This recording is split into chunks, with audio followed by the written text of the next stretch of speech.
Let's go back right now to Major in Miami, who's with California Congressman and Marco Rubio supporter Darrell Issa. Major.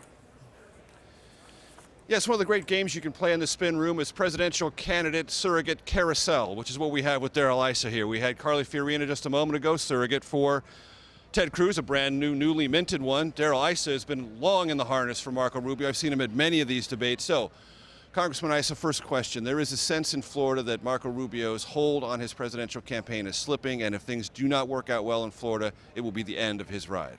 Well, I've been up and down the state. I was in Naples and Fort Myers, Sarasota, and nothing could be further from the truth. I was mostly working with veterans, and they're solidly behind Rubio. As you know, the early results, the early voting have showed him ahead by quite a bit. And that means he's banking votes as we speak. Washington Post poll that just came out puts him 7 points. That's the margin of error, and historically Trump has not hit his number. So do we think we can win here? Absolutely. But let's remember, everyone has been attacking Rubio. Senator Cruz is here opening offices specifically to try to tap down that number to make next Tuesday a win for Trump in the state. And, you know, there's really nothing more Machiavellian in politics than to champion not your own winning, but somebody else winning. And that's what's going on here, but I don't think it's going to work. I think voters in Florida understand that it's a question of a vote for Rubio or any other vote is ultimately a vote for Trump. So from your perspective, and I know this is the perspective of the Rubio campaign, Cruz coming here is a concerted effort to defeat Rubio, give Trump the 99 delegates, and increase his likelihood of becoming the Republican nominee? Well, I think the Cruz people see it as giving up a queen in order to win the chess game. No question at all. 99 delegates is a huge blow to anyone. It's a huge advantage for Trump if he gets it.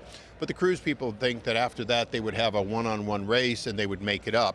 I don't think that's correct. But more importantly, it's not the right thing to do. This is a state where Marco Rubio and his family have planted their long tentacles in the Cuban community. They've built up wonderful relationships, and Marco has in fact led this state, including as the Speaker of the House. And I think the voters know that. They're comfortable with Rubio as an honest broker for them, and I think they're going to give him those delegates. Whether or not he's the nominee is dependent on other states. But in the case of Florida, they're going to give their favorite son the opportunity to go to Cleveland and represent Florida. Speaking of Cleveland, are you imagining a contested convention, or do you believe this will sort itself out before we get to Cleveland in July? And if not, how worried are you about the possibility of a contested convention? Well, I'm a Californian, and I know that Rubio can take California. I know it's his kind of country. So, you know, we've got a lot to do before we go to Cleveland, but I was also born in Cleveland. I certainly don't fear a contested convention. I think in many ways it'd be healthy for us to have a real debate about who's best, what two people are best to go forward to defeat Hillary Clinton and, in fact, a third term of Barack Obama. I covered the House of Representatives of the United States Senate for many, many years, and I know their most fascinating conversations are typically conducted in the cloakroom.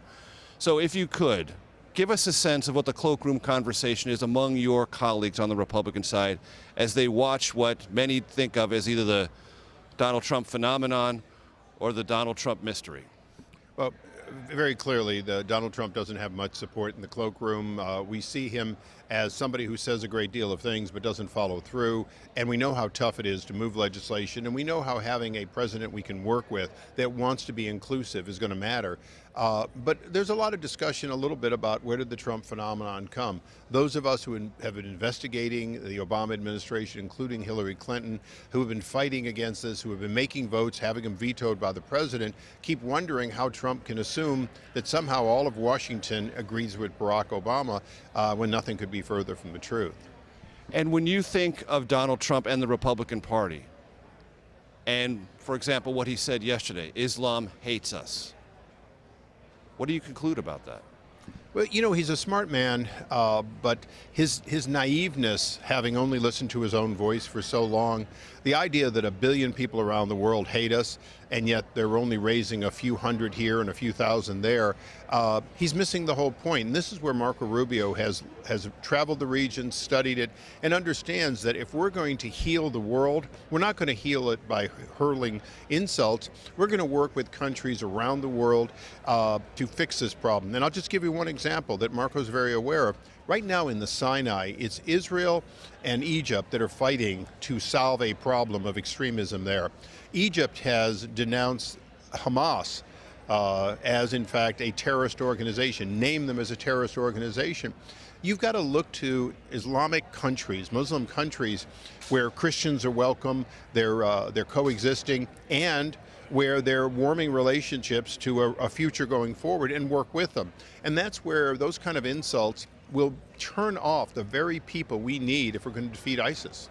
Before I let you go, you and I crossed paths many times, but one of the times was when... Always in good ways. Always in good ways. When you led the recall effort against Governor Gray Davis, you tried to set sort of a grassroots fire against a sitting governor. And an anti-establishment, non-conventional, disruptive force in California politics, Arnold Schwarzenegger campaigned and won. When Donald Trump says, look, I'm exactly that kind of person. I'm disruptive, I'm outside the system, and look, the voters at the grassroots level with this party are responding to me. And he says to you and other doubters, figure it out, see what's actually happening, and understand that I'm the future of the party, and you should get on board. How do you react to that? Well, he's a newcomer to the party. Arnold was a strong and loyal Republican for decades, supporting multiple candidates for president. He did marry into another family, but I knew him to be a supporter of Republicans. And I also have the honor of knowing Arnold Schwarzenegger. And for all his strengths and weaknesses, I know one thing: Donald Trump is no Arnold Schwarzenegger. Darrell Issa, good to see you. Thanks for joining us in the Spin Room. Elaine, back to you. Right there. Thank you so much, Major. We'll check in with you throughout the night.